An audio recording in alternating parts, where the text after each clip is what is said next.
Prince లో శ్రీరస్తు శుభమస్తు sale వైభవం Vaibhogam March 19 నుంచి ఏప్రిల్ 10 వరకు. పాపకు పాలు పట్టాను, నువ్వు అన్నం తిన్నావా బావా? అయితేరా తిందువు గాని. జ్యోతి, ఏం బావా? నీకు విషయం చెప్పాలి. ఏమిటది? రేపటి నుంచి నువ్వు ఇంటికి రావద్దు.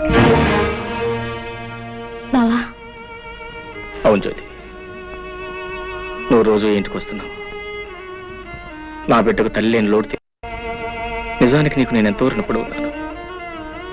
కానీ లోకులు వాళ్ళ నోళ్ళు ఊరుకు నిన్ను నన్ను కలిపి కట్టుకథలు అల్లుతారు. నాకు ఎలాగో తీర నష్టం జరిగిపోయింది. తలెత్తుకోలేక సంఘంలో జీవోత్సవంలా బ్రతుకుతున్నారు.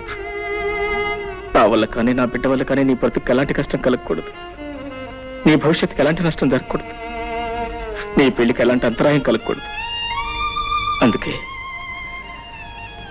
అందుకే రేపటి నుంచి నువ్వు ఇంటికి రాకుండా ఉంటే మంచిది అని అర్థం చేసుకో. అమ్మా ఏడుస్తావు. బావన్న దాంట్లో తప్పే ఉంది. నీ మంచి కోరే చెప్పాడు.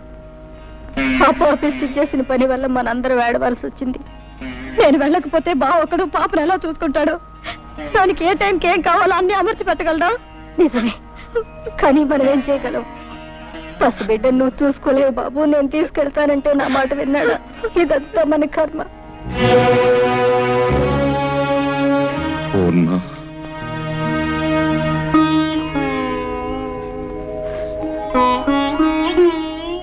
ఈ విషయంలో మనం చేసేది లేదంటావా?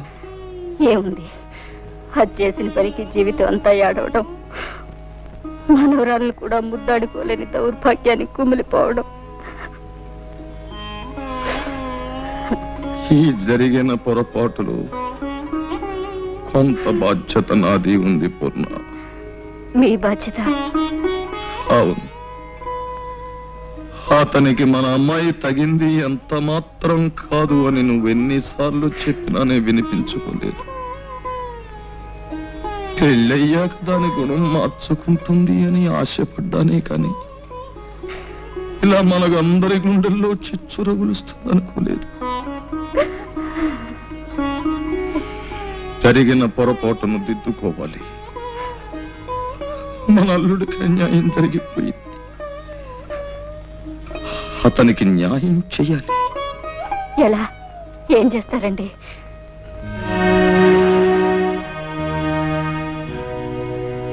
అతనికి మన జ్యోతినిచ్చి పెళ్లి చెయ్యాలి. ఏమిటి మావయ్య ఉన్నది? నాకు మళ్ళీ పెళ్ళే? వద్దు మావయ్య, నాకు అలాంటి ఆలోచన లేదు.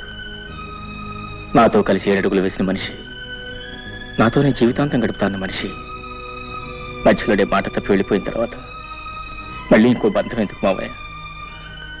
ఎలాగో ఒంటరి వాడిని అయిపోయాను. ఈ జీవితం లాగే ఒంటరిగానే గడిచిపోయి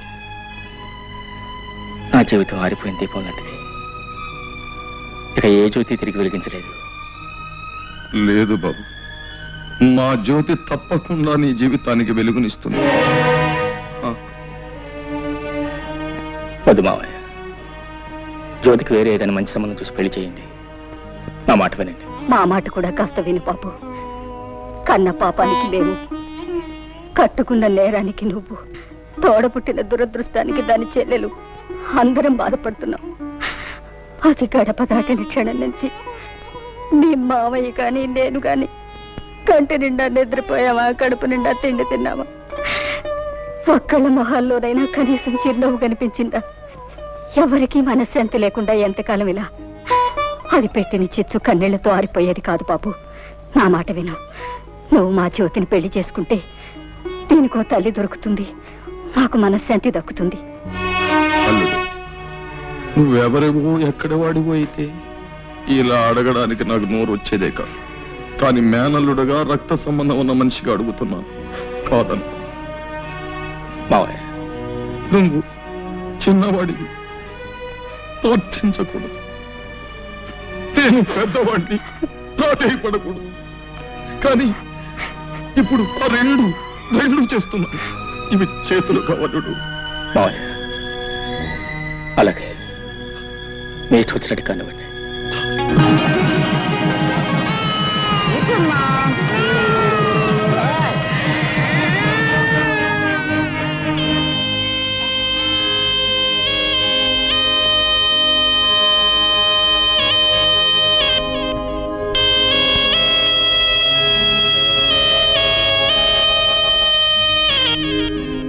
అమ్మా జానకి,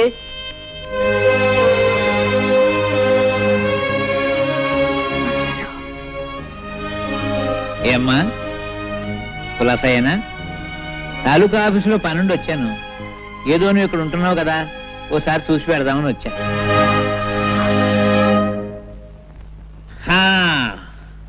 అబ్బో, ఇల్లు చాలా బాగుందమ్మా, చాలా పెద్ద ఇల్లు. ఈ సోఫాలు, కుర్చీలు, టేబుల్స్, లైట్స్ చాలా ఖరీదుంటాయనుకుంటాను. చాలా సంతోషం తల్లి. మీ నాన్న ఏడుస్తూ అన్నాడు, ఒరే పంతులు, పెద్దది ఇలా చేసింది ఏంట్రా అన్నాడు.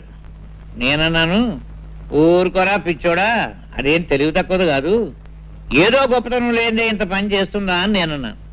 నేను అన్నది కరెక్టేనమ్మో, లేకపోతే ఆ పేదరాంబాబు నీకు ఇవన్నీ ఎక్కడ తెచ్చిపెట్టగలడు? అమ్మా అతను అదే ఇంతకీ అతను ఏమనాలి జానకమ్మ తల్లి? భర్త అనడానికి కుదరదు, ఎందుకంటే అతను నీ మెళ్ళలో తాడి కట్టలేదు కనుక. పోనీ నేను అతని భార్య అందామా, అది కుదరదు. ఏమనాలబ్బా? ఏమిటో ఏమనాలు యథోపరికి తోచావడం లేదు. పాఠాలంటే చెప్తాను గాని భాష గురించి అంతగా తెలియదమ్మా. పోనీ ఏమనాలో నువ్వు? అదేమిటమ్మా, అదేమిటి ఎడుతున్నావా? Silence silence silence. నువ్వేదో ఆనందంగా సుఖంగా ఉన్నావేమో చూసి పెడదామని నేను వస్తే ఏడుస్తావేమిటమ్మా? Silence silence. అమ్మా ఏడవకూడదు. మాస్టారు, నేను తప్పు చేశాను మాస్టారు, తప్పు చేశాను.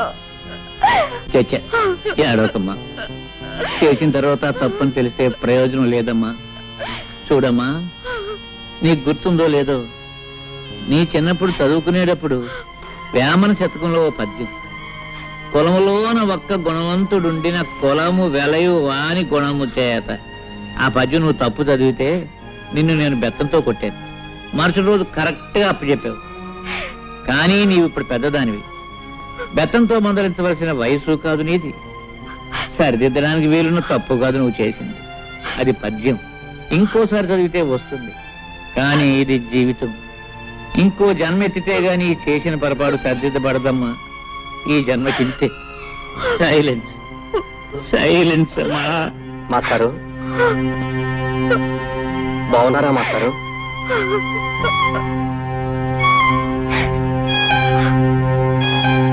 ఎవరు? మురళీ బాబా? చాలా కాలం అయిందా నిన్ను చూసి. చాలా సంతోషం బాబు. నీలో బాగా మార్పు వచ్చేసిందే. నీకు గుర్తుందా, చిన్నప్పుడు నువ్వు చదువుకునేటప్పుడు నేను ఇచ్చిన పాఠాలు నువ్వు గడగడ అప్పచెప్పేస్తుంటే మా మురళీబాబు చాలా తెలివిగలవాడు, బాగా చదివేసి పెద్ద పెద్ద ఉద్యోగాలు సంపాదించేసి కలెక్టర్ ఉద్యోగాలు అవి చేసేసి మా ఊరికి పెద్ద పేరు తీసుకొస్తాడని నేను అందరికీ చెప్తుండేవాడిని. కానీ బాబు, మన ఊరి పేరు, పరువు, ప్రతిష్ట ఇలా బజారు పాలు చేస్తావని అనుకోలేదయ్యా. మాస్టారు అర్థమైంది మాస్టారు, మీరేమంటున్నారో అర్థమైంది. చూడండి, మేమేదో కాని పని చేశామనో చేయకూడని పని చేశామనో మీరందరూ అనుకోవటంలో తప్పు లేదు. కానీ ఒక్క విషయం ఆలోచించండి, ఆమెకు తన భర్తతో సుఖం లేదు. ఆమె లేకుండా నేను బ్రతకలేను. అందుకే అర్థం లేని ఈ కట్టుబాట్లని కాదనుకొని మేమిద్దరం కలిసి ఒక నిర్ణయానికి వచ్చి ఈ పని చేశాం. మేము చేసిన దాంట్లో తప్పే ఉంది. ఏమిటి ఏమిటి బాబు, నువ్వు చేసిన దాంట్లో తప్పేమీ లేదంటావా? ఆ సంగతి ఆ పిచ్చి పిల్లలకు చెప్పవా బాబు. చూడు, ఏదో తప్పు చేశానని ఏడుస్తుంది పాపం. చూడు నాయనా, ఒక ఆడ మగ కలిసి కాపురం చేయడానికి రూపం, డబ్బు ముఖ్యం కాదయ్యా. అవే ముఖ్యమైతే ఈ పవిత్ర భారతదేశంలో ఇన్ని సంసారాలు చల్లగా ఉండవు, ఉండబోవు. భర్తలో ఏదో లోపం చూశానని భార్య భర్తను వదిలేసి, భార్యలో ఏదో లోపం చూశానని భర్త భార్యను వదిలేస్తే మన సాంప్రదాయాలకి ఆచారాలకి అర్థం లేదు, మనకు బ్రతుకు లేదు నాయన. బాబు, అన్నేళ్లు లంకలో ఉండి నా భర్త వస్తాడు, నన్ను రక్షిస్తాడని ఆశగా ఎదురు చూస్తూ జీవించింది కాబట్టే ఇన్ని వేల సంవత్సరాలైనా సీతాదేవిని ఇంకా దేవతగానే కొలుస్తున్నాం. భర్త కుష్ఠరోగైన నెత్తి మీద పెట్టుకుని అష్టకష్టాలు పడింది కాబట్టి సుమతిని మహాపతివ్రత అన్నాం. బహుశా వాళ్ళు నీ అంత తెలివిగలవాళ్ళు కాకపోవచ్చు. చివరికి ఖచ్చితంగా నేను చెప్పేది ఏమిటంటే, ముమ్మాటికి నువ్వు చేసింది తప్పు తప్పు తప్పు. మాస్టారు, ముసలివాడిని నేను ఏదైనా పొరపాటు మాట్లాడుంటే మన్నించు.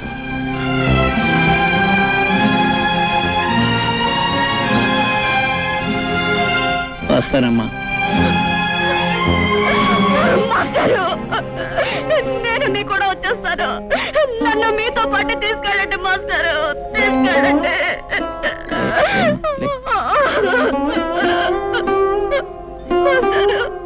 ఏమిటమ్మా, ఏమిటి పిచ్చి తల్లి? వస్తావా? ఎక్కడికి వస్తావు? ఎవరి దగ్గరికి వస్తావమ్మా? నా కూతురు చచ్చిపోయిందని తర్పణం వదిలేసిన మీ నాన్న ఇంటికి వస్తావా?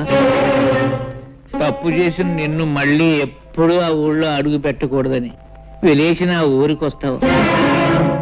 పోనీ రాంబాబు ఇంటికి తీసుకెళ్దామంటే నిన్న రాత్రి నీ చెల్లెలతో అతనికి పెళ్లి జరిగిపోయింది. అంతేనమ్మా, అంతే. ఒకసారి గడప దాటిన ఏ ఆడదాని బ్రతుకైనా జీవితాంతో సైలెన్సేనమ్మా, సైలెన్సే, సైలెన్సే.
అయ్యో, ముందు బావా.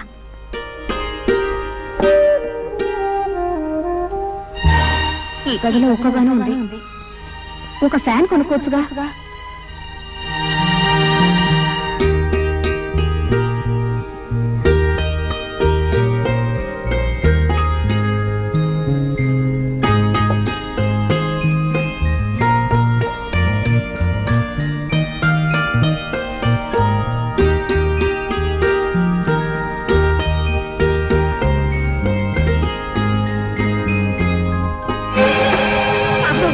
అమ్మగారు కృష్ణాలు పోస్తున్న అంటించుకుంటున్నారు.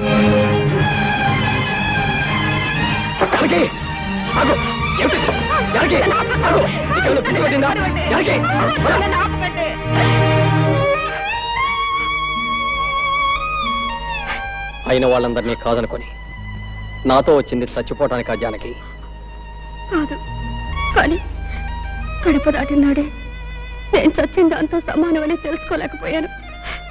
అసలు అసలు తప్పంతా నాది చిన్నబాబు. జరిగింది తప్పే అయితే అందులో ఇద్దరికీ సమానమైన బాధ్యత ఉంది. నాతో రమ్మనమని అడగటం నా తప్పైతే రావటం నీ తప్పు. నా కూడా రావటానికి నీకున్న ధైర్యం నాతో జీవితం పంచుకోవటానికి లేకపోయింది. జానకి, ఇప్పుడు నువ్వు చచ్చిపోతే నిన్ను లేవ తీసుకొచ్చానన్న చెడ్డ పేరుతో పాటు నీ చావుకు కారణమయ్యానన్న అపకీర్తి కూడా నాకు వచ్చేది. ఇప్పుడు నీ మనసు నాకు పూర్తిగా అర్థమైంది. నువ్వు నాతో కలిసి జీవించలేవు. అందుకే నువ్వు తిరిగి మనూరెళ్ళిపో.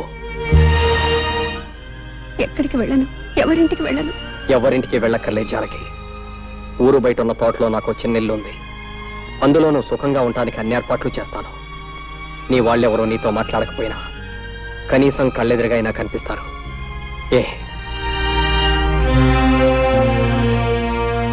అయితే ప్రొద్దుటే ప్రయాణానికి సిద్ధంగా ఉండు. ఈ రాత్రికి అన్ని ఏర్పాట్లు చేస్తాను.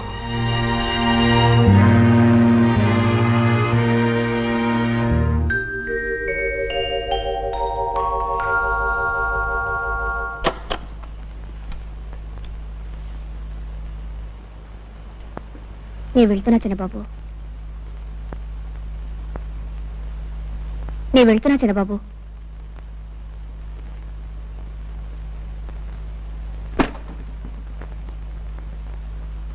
చిన్నబాబు, చిన్నబాబు,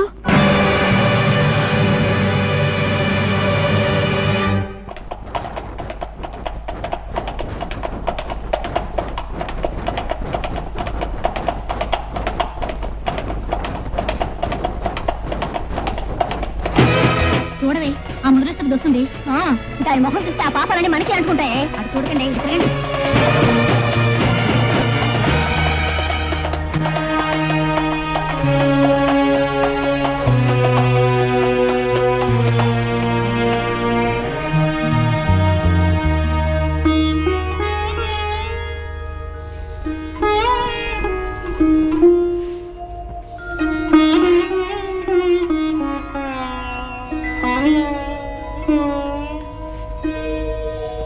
ఆవిడ గారు వచ్చిందట, తెలిసిందా? ఎవరావిడే? పెద్ద తెలియనట్టు అడుగుతావే, అదే ఆ జ్యేష్ఠాలమ్మ. మళ్ళీ తగలడిందటగా. చేస్తాలమ్మా, ఆ పేరు ఇప్పుడు వినలేదే. ఇదిగో, ఇలాంటి సమాధానాలు చెప్తే నాకు ఒళ్ళు మండుకొస్తుంది. చిచి, మళ్ళీ ఊరు రావడానికి మనసు ఎలా ఒప్పిందో. అంత సిగ్గుమాలను పనిచేసిన తర్వాత కూడా. రామరామ. ఏంటో రామరామ కృష్ణ కృష్ణ, అసలు విషయం ఏంటి చెప్పు. అట్నుంచటే పోతుందనుకున్నాను. ఆవిడ గారి గురించి ఇక్కడ ఎవరు బెంగ పెట్టుకున్నారని వచ్చింది మళ్ళీ. ఆవిడ గారు ఈవిడ గారు ఏమిటో గోళ, అసలు సంగతి సూటికి చెప్పు. ఎందుకు రాద్దాంతం? అవును, ఇంతకు ఎవరావిడే? ఇంకెవరు, ఆవిడే ఆ జానకమ్మ గారు. ఒకప్పటి మా అక్కయ్య గారు. ఊరవతల తోటలో ఉందట. నువ్వు చూడలేదా? లేదు. అయినా ఆవిడ విషయం మనకెందుకు? వస్తే ఎవడకు కావాలి, రాకపోతే ఎవడకు కావాలి. అవునులే. ఇదిగో, నువ్వు గాని ఆ చుట్టుపక్కలకి వెళ్ళినట్టు తెలిసిందో నేను ఊరేసుకొని చచ్చిపోతాను, గుర్తుంచుకో. నీకేమైనా పిచ్చి పట్టిందా? నేను ఎందుకు వెళ్తాను? అయినా ఒకసారి మనల్ని కాదని వెళ్ళిపోయిన మనిషి గురించి మాట్లాడడం అవసరం. ఏదో ఆపుకోలేక అన్నానులే బావా. అవును, అసలు నువ్వేం తినలేదేంటి? ఉండు, నేను తినిపిస్తాను.